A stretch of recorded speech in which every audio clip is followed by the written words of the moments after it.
Yung ilang, how many years, 108 years na manual, magiging automated. May konting kwan yan, adjustment.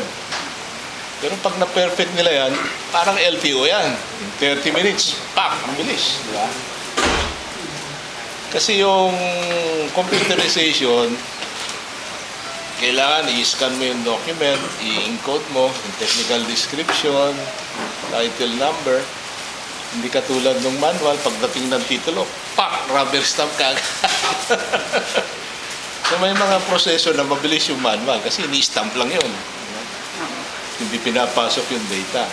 Purpose naman ng pan is to cleanse the database, LRA, protect the integrity, secure the integrity of the title. Kasi napakahalagang asset ng tao yan. Lupa yan.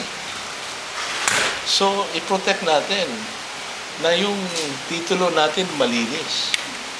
Hindi ko sinasabing marumi yung titulo. May mga, hindi natin alam eh. So, mababawasan yung human intervention.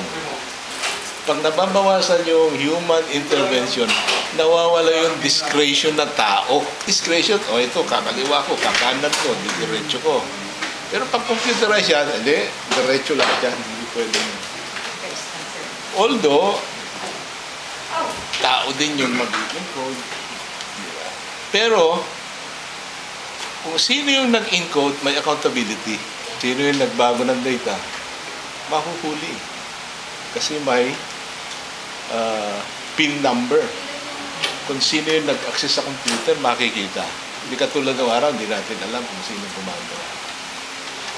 Hindi perfect yan, pero it's the next step to